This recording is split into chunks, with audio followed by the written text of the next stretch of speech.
Magandang araw sa inyong lahat. Welcome sa isa na namang nakakakilabot na istorya. Magandang gabi, Sir Bordes. Ako nga pala si Bienvenido, tubong Samar at kasalukuyang naninirahan dito sa banwa ng Cuyo, Bacolod. Ang tinaguriang oldest town in Bacolod.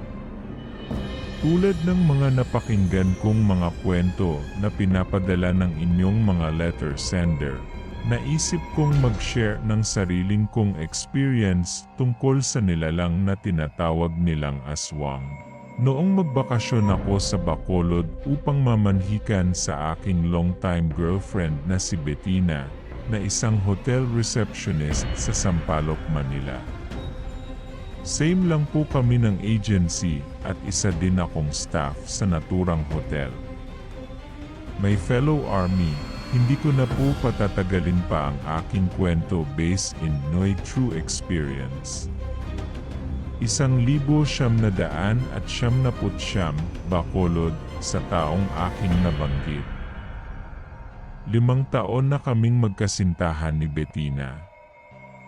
Noong una sekreto lang ang aming relasyon. Lahat ng kasamahan namin sa field ay walang nakakaalam tungkol sa aming pag-ibigan. Subalit kinalaunan, kahit anong tago pa namin sa mga kasamahan namin ay nabisto pa rin kami. Ika nga walang lihim na hindi mabubunyad.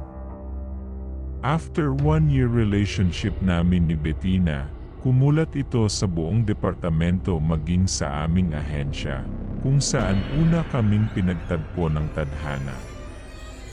Sir Bordes, naging honest kami sa isa't isa ni Bettina. Wala kaming itinatagong lihim. Kahit maliit na bagay na hindi naman dapat pagtuunan ng pansin ay pinapaalam namin sa bawat isa. Sa madaling sabi, wala kami tinatagong anumang baho sa aming katawan. Kahit sa family niya at family ko, ay na-share na namin.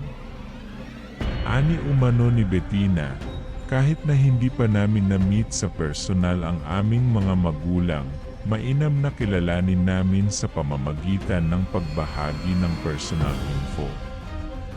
Nabanggit din sa akin ni Bettina na medyo weird umano ang kanyang ama, mahilig daw ito sa mga exotic food at mga binuburong karne na sinakloban sa banga ng ilang araw. Yung tipo na kailangan pamahayan muna ng maraming uod ang karne bago ihain sa hapag. Bawat partido ng aming pamilya ay alam na ang aming relasyon sa pamamagitan ng telegrama. Sa panahon kasi namin ni Bettina, ay hindi pa maunlad ang teknolohiya at hindi pa masyado glamoroso ang mga hotel. Nasa old era pa ito ng pagiging classic. Sa 5 taon naming relasyon, doon namin napag-isipan magpakasal. Subalit kailangan namin sundin ang lumang tradisyon sa kinabibilangan ng pamilya ni Bettina. Ang makalumang kaugalian na kailangan ko muna mamanhikan sa kanyang mga magulang. Literal sa old era ang ganitong sistema. Hindi kasi biro ang pagpapakasal. Sa mga hindi nakakalaam, lalo na sa mga new generation, ang pamamanhikan ay isinasagawa kapag ang babae at lalaki ay nagkasundong magpakasal. Formal na hinihingi ng lalaki ang kamay ng babae sa magulang nito habang kaharap ang sarili niyang magulang. Sa ilang lugar ay isanasama pa ng lalaki ang punong barangay o iba pang maimpluwensyang kamag-anak o kaibigan upang lumahok sa pamamanhikan. Kadalasan may malaking salusalo sa hapag ang magaganap.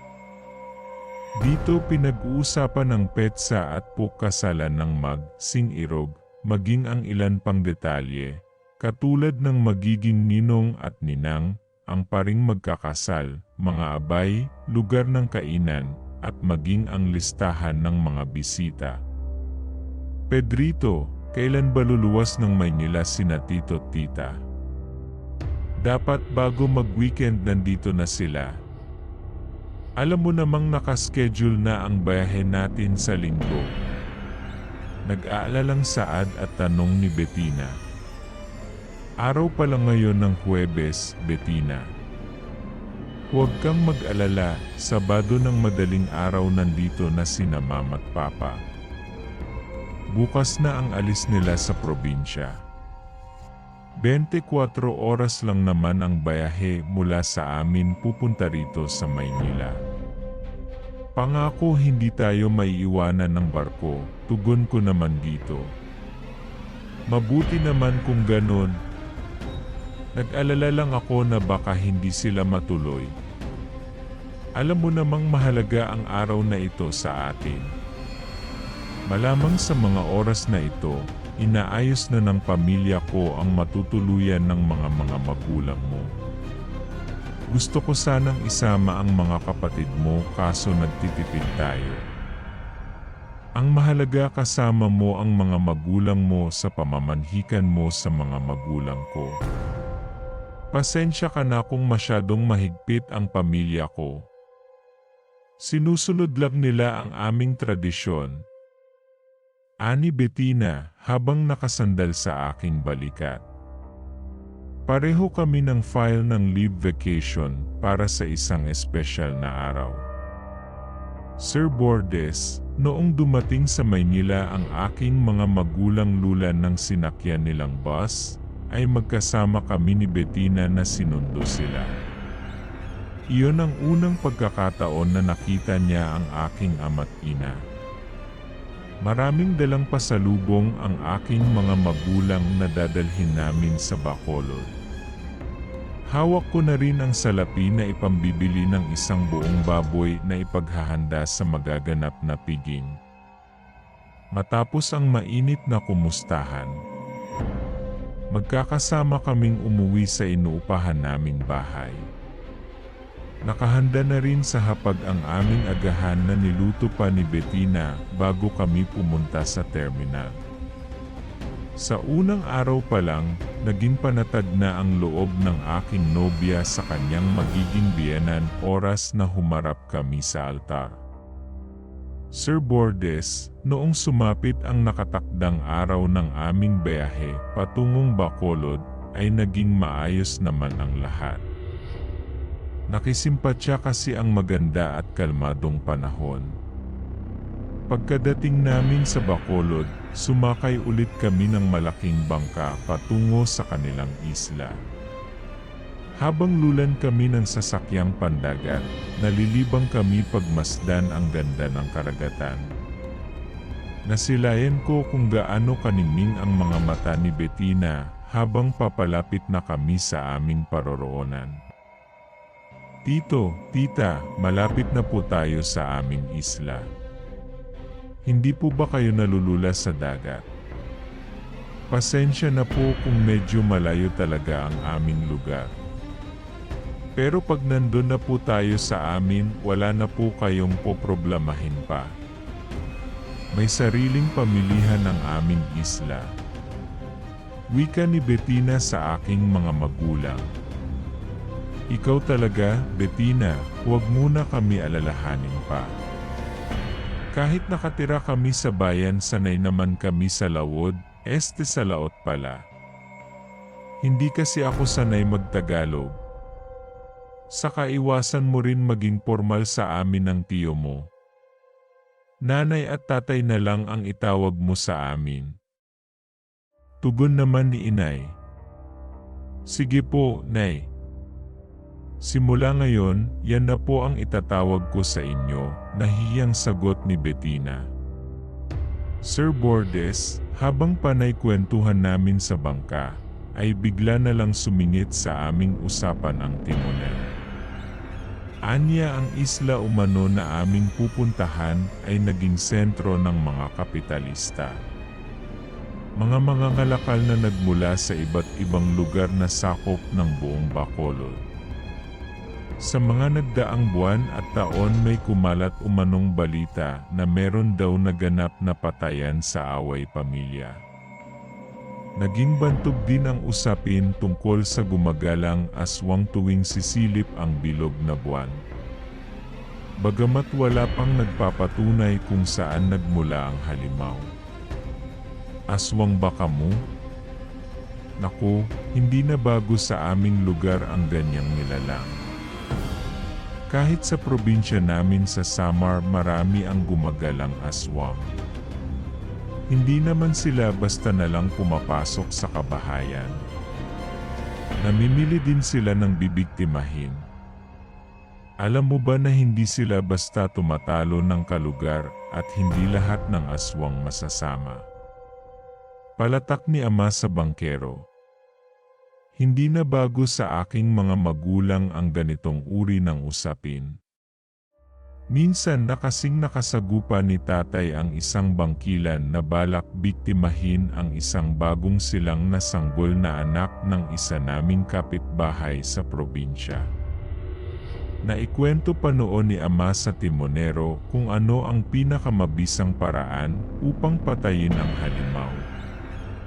Tagain mo lang daw ito sa likod sa bandang kaliwa. At ang ginamit na sundang o patalim ay ibaon sa lupa bilang mabisang kalasad na hindi ka na niya muling malalapitan pa. Mawawalan na ito ng kakayahan na pagaling ang natamong pinsala kahit gamitan pa niya ito ng sariling laway. Makalipas ang ilang minuto ay nakarating na kami sa tabing isla. Sa bungad pa lang marami na ang nakatirik na kabahayan. Tinulungan din kami ng timonero na ibaba ang aming mga bagahe. Kahit na magkakatabi ang kabahayan sa tabing dagat ay maaliwas pa rin ito sa aking paningin. May ilang katao din na abalang naghuhuli ng mga lamang dagat. Ilang taon lang ako nawala, marami na ang nagbago sa isla. Dati kaunti lang ang mga naninirahan sa tabing dagat. Anang Bettina sa kanyang sarili. Habang binabagtas namin ang pinakalooban ay maraming mga matang nakamasid sa amin. Nagpatuloy lang kami sa paglalakad at tinutumbok ang matarik na daan. Sa pinakamataas na bahagi ng lupain kami dinala ng aking nobya. Bumungad sa amin ang isang malaking bahay kahit na may kalumaan na ito. Sa itsura ng bahay para na itong antigo na niluma ng panahon. May ilang maliliit na kubo sa bandang gilid malapit sa bangin.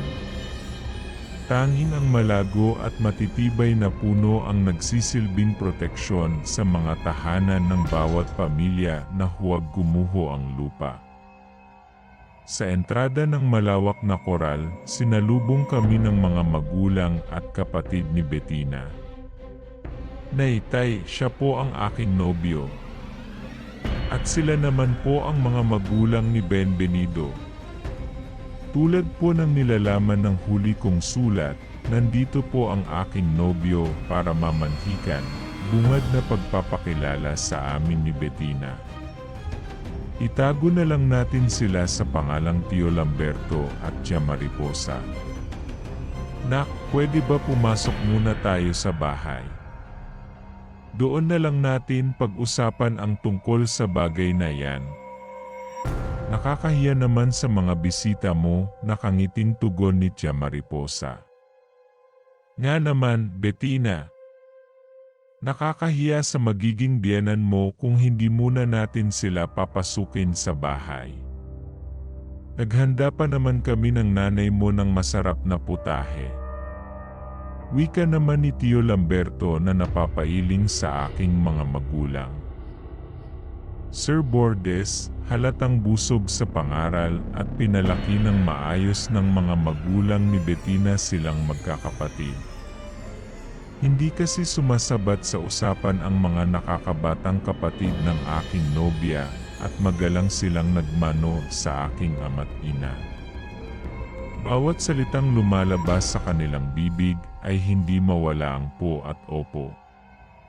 Malaki ang bilang ng kanilang pamilya, ngunit wala silang masyadong kamag-anak. Kung meron man ay hindi nila ito makasundo dahil sa inggit. Magaan kasi ang kanilang pamumuhay at marami silang alagang mga hayop. Sa pagkakatanda ko, Sir Bordes, meron lamang sila 2 kaanak na kapatid naman ni Tia Mariposa. Noong makapasok kami sa loob ng kanilang tahanan, ay nagkatinginan kami ni na ama't ina. Sinalubong kasi kami ng kakaibang amoy na talagang nanunuot sa aming ilong. Para itong nabubulok na karne na masagwa talaga sa pangamoy. Tay, bakit ang baho? Saan ba galing ang amoy na yan? Anang tanong ni Bettina. Naku, nakalimutan kong takpan ang banga. Nagburo kasi ako ng karne ng kalabaw nung nakaraang araw.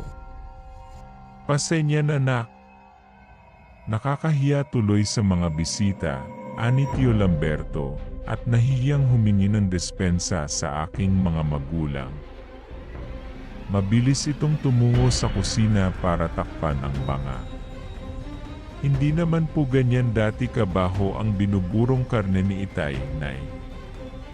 Bakit ngayon sobrang baho na? Hindi ba nagrereklamo ang mga kapitbahay? Alam mo namang galit sa atin ang mga kapatid mo. Wika at tanong ni Bettina sa kanyang ina. Iwan ko ba diyan sa tatay mo ang hilig magburo ng karne? Tulad ngayon, halos 1 linggo niyang binuboro sa banga ang karne ng kalabaw, paliwanag ni Tia Mariposa sa aking nobya. Humingi din ito ng paumanhin sa aking mga magulang. Sabi pa umano ng ginang, masarap naman ang burong karne, kapag 3 araw lang ito binabad sa banga na binudburan ng kaunting asim.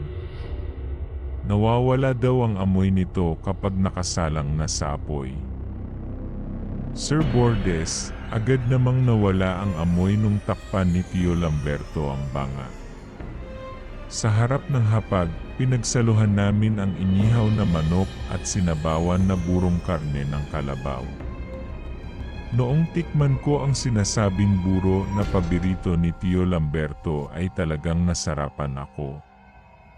Malinamlam, malambot ang laman at may kaibang lasa sa sabaw. Kaso hindi mawala ang aftertaste na halatang naluto na ang karne sa asin bago isalang sa apoy. Mabuti na lang hindi ako masilang lalaki, hindi tulad ng mga magulang ko. Ipinagpaliban muna namin ang usapin tungkol sa aming pagpapakasal. Ang pamamanhikan magaganap umano sa susunod na araw pagdating ng ilang kaanak ni Tio Lamberto na naninirahan sa ibang baryo. Pati ang 2 kapatid ni Tia Milgraso na may lihim na galit sa kanila ay imbitahan nilang dumalo. Sir Bordes, sobrang bait talaga ng mga magulang ni Bettina.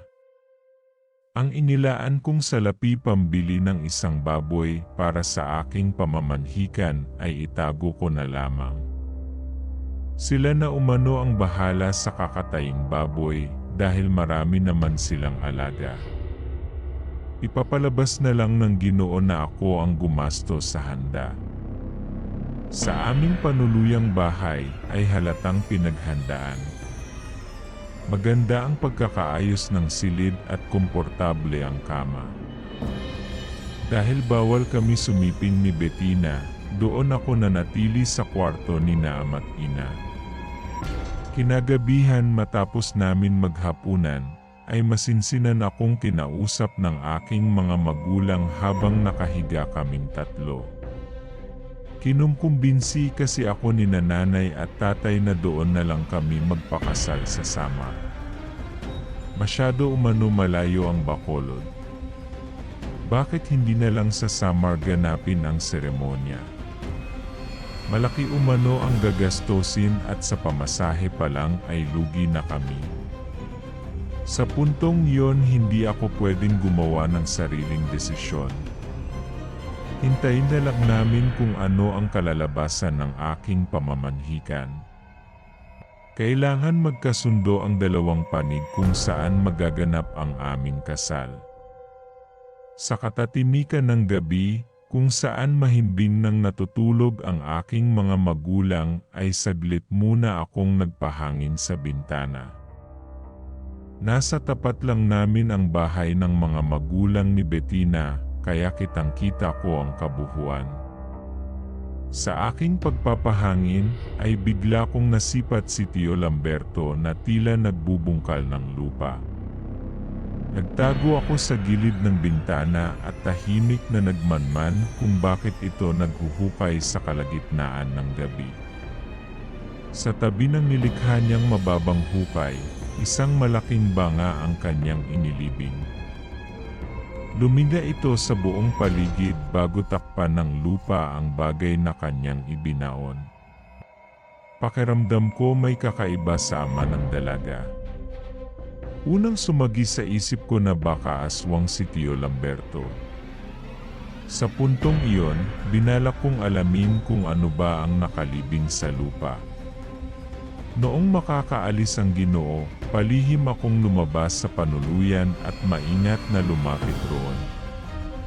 Gamit ang aking mga kamay, mabiis kong binungkal ang buhaghag na lupa hanggang sa bumungad sa akin ang bumanga ng banga na may nakapulupot na tela sa ibabaw. Sir Bordes, tila nais nang lumuwa ng aking mga mata nung makita ko ang laman ng banga. Punong-puno ito ng sariwang karne na hindi ko pa noon matukoy. Mamasa-masa ang hibla ng bawat laman na may nakalutang na malapot na likido. Kinabahan ako ng gabing iyon at maraming bagay ang bigla pumasok sa aking isipan. Kinaumagahan, pagkabangon namin sa kama ni na ama't ina, sinabi ko sa kanila ang nasaksihan ko kagabi tungkol sa ibinaong banga sa lupa. Kahit sila ay nagduda sa kahina-hinalang bagay na aking isinawalat. Simula noon, nagsimula ng magduda ang aking mga magulang sa pamilya ng aking nobya. Binalaan pa nga ako na maging mapagmasid sa paligid lalo't darating kinabukasan ang mga kapatid ni Tio Lamberto. Nung mismong umagang iyon, tinulungan namin ni tatay kumatay ng baboy ang ama ng aking nobya. Katulong din namin sa paghihiwa ng karne ang ilang nakababatang kapatid ni Bettina, habang ang kababaihan naman nakatuka sa paggagayat at pagluluto. Ibinida din ni Tia Mariposa ang sariling bersyon niyang dinuguan na lamang loob ng baboy bilang aming pananghalian. Hindi ako pamilyar sa iba't ibang uri ng karne, tanging laman pa lang ng baboy at baka ang aking nakita nung mga panahong iyon. Hindi lang kami kumatay, bagkus naglitson pa kami ng isang buong kanding na unang beses ko palang matitikman. Habang abala kami lahat sa aming ginagawa, hindi mawala ang atensyon ko sa pinagbaunan ng banga. Nagtataka din ako kung bakit hindi man lang tumulong ang buong pamilya ng kapatid ni Tia Mariposa. Habang naglilitson kami ng kanding ng kapatid ni Bettina, ay nasipat kong nakadungaw sa bintana ang isang maitim, matangkad at bigotelyong lalaki. Ang bahay na iyon ang mismong tahanan ng tiyahin ng aking nobya na si Carmencita. Bayaw, pansin ko kanina pa tayo pinagmamasdan ng lalaking yon. Siya ba ang kapatid ng nanay mo? Usisang tanong ko sa binata. Hindi siya kapatid ni nanay, pangalawang asawa siya ni Tia Carmencita. Simula nung dumating siya rito, nagbago ang ugali ng aking tiyahin na labis ipinagtataka ng aking ina. Dahil mismong kapatid niya kinakalaban niya. Bigla na lang kasi naging inggitera si Tia Carmencita. Pag binibigyan niya namin sila ng ulam, hindi nila tinatanggap. Baka daw isumbat namin ito sa kanila. Masyadong lumaki ang kanyang pride. Tingin ko kinukontrol siya ng asawa niya. Paliwang ng kapatid ni Bettina na sumunod sa kanya. Ganun ba? Ano naman ang trabaho niya, bayaw? Sa itsura pa lang ng lalaking yan mukhang tamad na. Tanong ko muli dito na may kasamang pang-insulto sa Ginoo. Sinabi mo, bayaw? Ubod ng tamad ang taong yan. Sabi ni inay, mandaragat daw ang kinakasama ni Tia. Iwan ko ba dyan sa kapatid ng nanay ko? Porket nasa Maynila ang asawa ang lakas mga liwa. Alam mo ba, bayaw, pinagkakalat din niya sa mga taga-isla na aswang daw ang tatay ko. Mabuti na lang mabait si Itay at ayaw ng gulo, kaya pinapalampas na lang niya ang paninirang puri ng lalaking yan. May saltik yata yan sa ulo. Tugon nito sa akin na tila labis ang pakamuhi sa kalaguyo ng kanyang tiyahin. Sir Bordes, kwento pa ng nakakababatang kapatid ni Bettina, mahigit 1 taon nang may relasyong ang kapatid ni Tia Mariposa at ang lalaking kabit nito. Nagkakilala umano ang dalawa sa pakengke. Tindera kasi ng isda ang ginang. Ito rin ang bunso sa magkakapatid. At ang isa namang kapatid ng aking biyenan ay matagal na raw may alitan ang kanilang pamilya nung minsan humiram ito ng pera at hindi napagbigyan. Nagkakataon raw kasi noon nagipit sa salapi ang pamilya ng aking nobya. Sa mga lumipas lang na taon guminhawa ang kanilang pamumuhay dahil sa kasipagan ni Tio Lamberto sa pag-aalaga ng mga hayop. Bagamat na natiling nagmarka sa aking isipan ang sinabi ng binata na aswang umano ang kanyang ama ayon sa sinabi ng kalaguyo ng kanyang tiyahin. Kahit ako man ay nagdududa sa pagkatao ng aking biyenang lalaki. Nardo, bienvenido. Huwag ninyo masyado tutustahin ang litson. Hinaan nyo lang ang baga at mamayang gabi natin yan palulutongin. Mamaya bago mag-alas 6 darating ang mga kapatid ko. Malakas na wika ni Tio Lamberto habang naghihiwa sila ni tatay ng karne sa kabilang sulok. Bienvenido, mahal, tingin ko mamayang gabi na magaganap ang pamamanhikan mo sa aking pamilya. Maya-maya lang bago lumubog ang araw nandirito na sina Tiotya kasama ang mga pinsan ko sa side ni Papa. Mas maganda pa ngang napaaga ito kasi may mga natitira pa tayong araw mamasyal sa isla, ani Bettina. Lumapit ito sa akin upang ipaalam lang ang bagay na yon. Mas mainam na rin ito, Bettina. Alam mo namang limitado lang ang ating bakasyon. Sa susunod na weekend babalik na tayo sa Maynila. Saka bibisitahin din ni na Mama at Papa ang isa naming kamag-anak sa Bulacan bago sila bumalik sa aming probinsya. Kailangan pa natin magsipag sa trabaho para sa nalalapit nating kasal. Nakaisip na kasi kami ni Bettina ng tamang buwan at petsa na angkop sa aming pag-isang dibdib. Sir Bordes, bago lumubog ang araw ay mas napaaga ang pagdating ng mga kapatid ni Tio Lamberto kasama ang kani-kanilang mga pamilya. Nakahanda na rin sa mahabang mesa ang iba't ibang putahe kasama ang nilitsyon naming kanding. Kahit masama ang loob ng pamilya ni Bettina sa dalawang kapatid ng kanyang ina, ay inimbitahan pa rin nila ito bilang respeto, lalo't magkakadugo lang naman sila.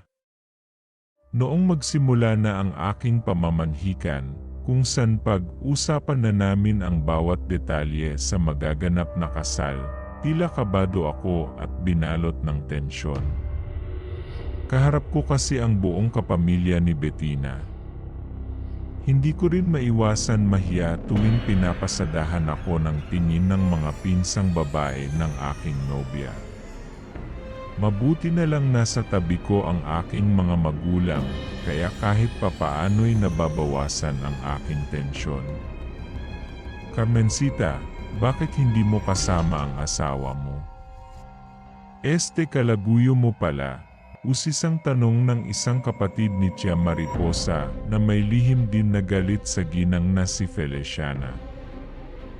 Feliciana, pwede ba igalang mo naman ang kapatid mo? Nakakahiya sa mga bisita. Kung wala kang magandang sasabihin, pwede manahimik ka na lang. Kunting respeto naman sa amin. Inis na wika ni Tia Mariposa sa isa niyang kapatid. Pati ang mga anak ni Feliciana ay sinabihan ang kanilang ina na iwasan gumawa ng eskandalo kahit na mga bata pa ito. Nagalit kasi ang nanay ni Bettina dahil bigla na lang sumingit si Tia Feliciana na wala namang kinalaman sa usapin. Nagsisimula na kasi silang pag-usapan ang bawat detalye sa aming kasal. Nakiusap pa nga ang aking mga magulang na doon na lang sa Samar gaganapin ang seremonya, ngunit hindi pumayag ang pamilya ng aking nobya. Noon ang una palang pansin ko na wala sa mesa ang kalaguyo ni Tia Carmencita. Hindi na lang ako umimik sapagkat hindi naman talaga ito bahagi ng kanilang pamilya.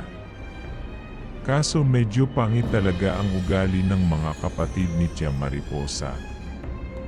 Sinira nila ang mahalagang gabi. Feliciana, ano ba ang problema mo? Ano naman ang pakialam mo kung hindi ko sinama si Nestor? Hindi naman kasali sa usaping ito ang kalaguyo ko. Kaya marami ang galit sa iyo dahil bumangyera ka. Masayado kang pakialamera. At ikaw naman Ate Mariposa. Kunwari ka pang nagbabait-baitan, pero diyan sa kaloob-looban mo pinagtatawanan mo na ako. Dapat hindi na lang ako pumunta rito, nakakahiya naman sa inyo, naluluhang saad ni Tia Carmencita Sir Bordes. Nakaramdam ako ng kaunting awa sa ginang. Nakikita ko sa kanyang mga mata ang labis na paghihinagpis. Hindi kita pinagtatawanan, Carmencita. Sa totoo lang wala naman talaga ako galit sa inyo ni Nestor. Alam ko ang buong katotohanan kung bakit umabot tayo sa ganitong sitwasyon. Kung may dapat sisisihin sa alitan nating magkakapatid walang iba kundi ikaw Feliciana. Mahilig kang gumawa ng kwento. Ano ba ang kinakagalit mo sa pamilya ko? Bakit kailangan mo kaming sirain? Sagot naman ni Tia Mariposa sa bunsong kapatid. Tila may nais itong isiwalat tungkol kay Tia Feliciana kung saan nagsimula ang hidwaan. Anong ibig mong sabihin, Ate Mariposa? Pinapalabas mo na ako pa ang masama sa ating tatlo. Masyado ka kasi matapobre kaya tayo nagkaganito. Kung pinautang mo lang ako noon hindi sana namatay ang asawa ko. Porket guminhawa na ang buhay nyo ngayon, wala ka nang pakialam sa amin. Aalis na kami ng mga anak ko, wala namang kwenta kung mananatili pa kami rito. Pabulyaw na wika ni Tia Feliciana at nagawa pang duruin ang biyenan kung babae bago tignan ng masama si Tia Carmencita. Sir Bordes, kinaladkad ni Aling Feliciana ang kanyang mga anak habang putak ng putak palayo sa aming kinaupuan. Habang papalayo ang mag-ina, nakita ko kung paano tignan ng masama ni Tio Lamberto ang ginang na tila may masamang binabalak. Sa estado ng kanyang mga mata ay parang papatay ito ng tao. Pati ang mga kapatid na lalaki ng aking biyenan ay pinagmasdan ng masama si Tia Feliciana. Noong maglaho sa aming paningin ang mag-ina, ay sumunod namang umalis si Aling Carmencita kasama ang kanyang 3 anak na wala pa sa hustong gulang. Labis na humingi ng pasensya ang mga magulang ni Bettina sa aking mga ama't ina. Kahit na nagkaroon ng kaunting bangayan ng mga oras na yon, ay itinuloy pa rin namin ang dapat na gawin sa nalalapit naming kasal.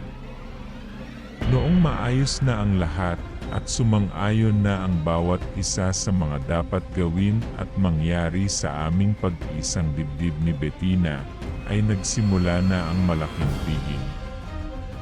Kapag may kainan, hindi mawawala ang inuman. Nakapigsabayan ako sa pag-inom ng alak sa matatanda, kabilang na ang kapatid ng aking nobya na kasama kong maglitson kaninang umaga. Dahil hindi naman ako sanay uminom, ay agad akong tinamaan ng alak. "Bienvenido, tama na sa pag-inom, lasing ka na. Nangako tayong dalawa na mamamasyal tayo bukas sa tabing dagat. Halika ka na, ihahatid na kita sa iyong silid. Naroon na rin ang nanay mo at nagpapahiga dahil napagod siya sa buong maghapon." Ani Bettina, hinawakan niya ang aking kamay at tinulungan akong makatayo. Noong gabing iyon, kahit nalasing na ako, ay bukas pa rin ang aking kamalayan. Naiwan ang aking ama na masayang nakikipag-inuman kasama ang biyenan kong lalaki at mga kapatid nito. Sa loob ng aking silid, nagawa pa akong ipagtempla ng mainit na kape ni Bettina upang mahismasmasan ako. Nakatulog na rin noon si nanay sa labis na kapaguran. Bago umalis ang aking nobya, sinigurado muna nito na maayos na ang pagkakahiga ko sa kama hanggang sa makatulog ako. Sir Bordes, sa aking pagkakatulog ay bigla akong nagising. Kahit masakit ang aking ulo at mabigat ang katawan, ay bumangon pa rin ako sa kama. Sinipat ko ang kabilang higaan at nakitang mahimbing nang natutulog ang aking ama katabi si nanay. Sa aking pagkakatayo sa tapat ng aking higaan, ay biglang nag-umikilkil sa aking pandinig ang ilang mga yabag ng paa. Naisip ko na baka hindi pa tapos mag-inuman sina Tio Lamberto at kanyang mga kapatid. Sumilip ako sa siwang ng bintana at nakita ko ang ama ni Bettina kasama ang ilang matatanda. Nakatayo ang mga ito sa bandang pinagbaonan ng malaking banga. Binungkal ng biyenan kong lalaki ang lupa at maingat na kinuha ang pulang palayo. Nung buksan nito ang takip habang sinisipat ng ilaw, ay umalingasaw ang napakabahong amoy. Ang amoy nito ay parang nabubulok na bangkay ng hayop. Dahil madilim na ang buong paligid, at tingin ko'y tulog na sina Bettina, Tia Mariposa, kanyang mga kapatid at pinsan, ay pumanhik ako sa labas ng panuluyan. Palihim kong sinundan ang biyenan kong lalaki. Tumungo sila malapit sa kulungan ng mga hayop. Mayroon kasi doon kalandi kahoy na pinaglulutuan ng kaning baboy. Habang palihim akong nagmamatsyag, ay abala naman sa paggagayat ng sangkap si Tio Lamberto. Sa kabilang sulok naman sa badang bakuran, doon nila pinagpatuloy ang inuman. Sir Bordes, nung isalin ng aking biyenan ang laman ng palayok, ay mas lalong tumindi ang amoy. Kinalabutan ako at halos magsitayuan ang aking balahibo nung masilayan ko ang napakaraming uod sa laman. Hindi man lang hinugasan ni Tio Lamberto ang mabahong karne. Direktang inilagay niya sa malaking kawali at nakangiting nilagyan ng sangkap bago binuhusan ng tubig na ipangsasabaw. Lumutang sa ibabaw ng sabaw ang sandamakmak na puting uod bago isalang sa kalan. Dahil nandidiri ako ng mga oras na yon, ay naisipan ko na bumalik sa aking silid. Sumagi tuloy sa isip ko na baka totoo ang sinasabi ng kalaguyo ni Tia Feliciana na aswang ang ama ni Bettina. Ngunit ang nakapagtataka, hindi naman sila takot sa asin at kalamansi. Sir Bordes, kahit nakasarado ang pinto at mga binata sa tinutuluyan naming bahay ng aking mga magulang, ay naamoy ko pa rin ang nakakasukang amoy. Gayunpaman, wala naman akong naramdaman na panganib kaya nahiga ulit ako sa kama at muling ipinikit ang mga mata. Hinayaang dapuan muli ako ng antok.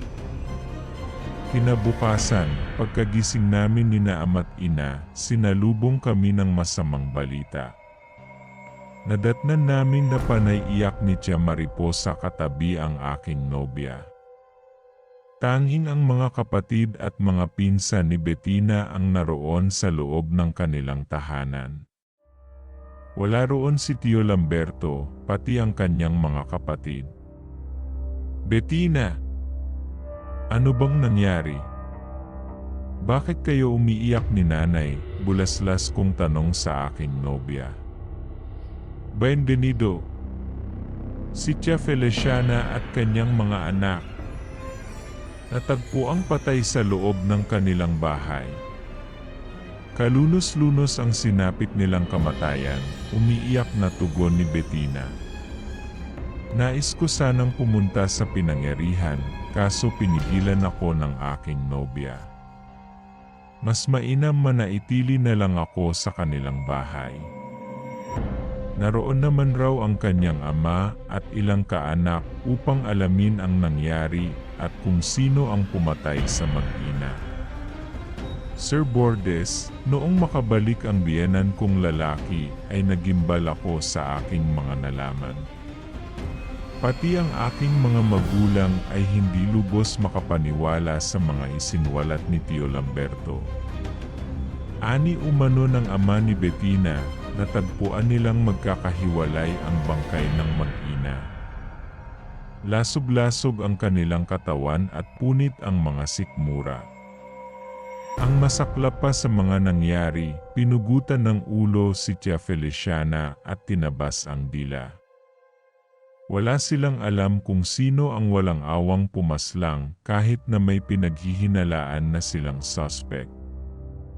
Ayaw muna ng biyenan kong lalaki magparatang kung sino ang tunay na may sala. Nais niya muna ng sapat na ebidensya bago magsuplong sa kinaukulan. Tinanong ni Tio Lamberto si Tia Carmencita kung may nalalaman ba ito tungkol sa mga nangyaring pagpatay sa kanyang nakakatandang kapatid lalo't nagkaroon sila ng alitan kagabi. Tulala lamang ito habang tinatanong ng aking biyenan. Tila balisa at may gumagambala sa kanyang isipan na parang may itinatagong lihim na hindi dapat iwaksi. Kwento pa umano ng ama ni Bettina, wala daw roon ang kalaguyo ni Tia Carmencita na si Nestor. Hanggang sa paulit-ulit umano banggitin ng mga bata na may halimaw raw sa loob ng kanilang pamamahay na walang iba kundi ang kalaguyo ng kanilang ina. Sabi ng 12 anyos na bata, aswang daw ang kanyang Tio Nestor. Nakita niya ito magpalit anyo habang nakahiga silang mag-ina kagabi. Mismong nanggaling na sa bibig ng bata kung sino talaga ang tunay na salarin. Ang talagang nagpagulantang sa akin, Sir Bordes, matagal na palang alam ni na Tio Lamberto at Tia Mariposa ang lihim na pagkatao ni Nestor. Subalit mabait daw itong lalaki. Ito din ang nagsilbing tunay na ama sa pamilya ni Carmencita. Kaya pala nagawang magluko ng ginang sapagkat hindi umano nagbibigay ng suporta ang kanyang totoong asawa na tila kinalimutan na sila lalo't nasa malayo ito. Napagalaman ko din sa biyenan kong lalaki na si Tia Feliciana ang tunay na dahilan kung bakit nasira ang ugnayan ng kanyang asawa sa mga kapatid dahil lamang sa inggit. Si Feliciana talaga ang nagkalat sa buong isla na aswang ang ama ni Bettina. Sinisisi kasi ng ginang na ang magulang ng aking nobya ang dahilan kung bakit nasawi noon ang kanyang mister sa isang malubhang sakit. Hindi niya maisugod sa ospital dahil sa kakulangan ng pera. Nagkataon nga na hindi pa noon ganon kaunlad ang pamumuhay ng pamilya ni Bettina. Maliwanag na sa akin ang lahat kung sino talaga ang punot dulo ng gulo. Si Feliciana ang nagkakalat ng maling balita. Siya din ang dahilan kung bakit nag-away sina Tia Mariposa at Tia Carmencita. Kaya pala hindi magawang magalit ng biyenan kong lalaki sa kalaguyo ni Feliciana sapagkat alam niya kung sino talaga ang naninirang puri sa kanyang pagkatao. Isa lang ang nakikitaan ko ng angulo sa buong pangyayari. Inggit talaga ang pinagmulan ng away na humantong sa malagim na kamatayan. Wala talaga magandang maidudulot ang pakakalat ng maling balita at paggawa ng maling kwento.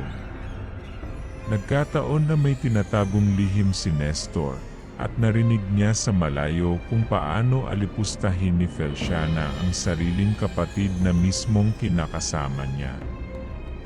Marahil hindi na nakapagtimpi ang Ginoo kaya nagawa niyang paslangin at lapain ang matabil na ginang. Gayunpaman, kahit na malaki ang nagawang kasalanan ni Feliciana, hindi na sana niya dinamay ang mga bata na wala namang kaalam-alam sa mga nangyayari. Mga inosente sila at wala silang kasalanan sa ginawang malaking pagkakamali ng kanilang ina. Ang magulang ni Bettina ang nag-asikaso sa labi ng mag-ina. Hindi na rin muling nagpakita pa ang kinakasama ni Tia Carmencita. Maaaring ang ginawa ni Nestor ang susi upang muling manumbalik ang katahimikan at kapayapaan sa pagitan ni Tia Mariposa at sa bunso nitong kapatid. Sir Bordes, nagawa pa namin ni na ama't ina makidalamhati sa 2 gabing lamay sa burol ng mag-ina. Dahil mahigit 1 linggo lang ang aming bakasyon ni Bettina at may kailangan pang puntahan ang aking mga magulang sa Bulacan, ay bumalik kami sa Maynila sa nakatakdang araw. Kung kaya't hindi na namin nagawang sumama sa huling hantungan ng mga biktima. Hindi ko na isasalaysay pa ang mga sumunod na pangyayari. Basta ang mga napagkasunduan sa aking pamamanhikan ay nasunod ayon sa plano. Sa Bacolod ginanap ang aming kasal kasama ang buong pamilya. Kinaluanan, sa Bacolod na rin kami nanirahan ni Bettina at doon bumuo ng masayang pamilya. Simula nung sumakabilang buhay si Tia Feliciana, nanumbalik ang dating samahan at ugnayan ni Tia Mariposa at Tia Carmencita. Pinaliwanag din sa akin ni Tio Lamberto ang tungkol sa malaking banga na puno ng inuod na karne. Isa pala yon binurong karne ng kabayo na bigay ng kanyang kumpare. Hanggang dito na lamang po ang aking kwento, Sir Bordes. Sana kapulutan ito ng aral. Wala talaga magandang maidudulot ang pagiging inggitera, lalo na ang paggawa ng maling kwento sa kapwa. Minsan ang pagiging matabil ang maghahatid sa atin sa kapahamakan. Lubos na gumagalang ang inyong masungid na taga-subabay, Benvenido ng Cuyo, Bacolod. Kung nagustuhan niyo ang ating kwento, maaari sana mag-subscribe, like and share na din. Maraming salamat po.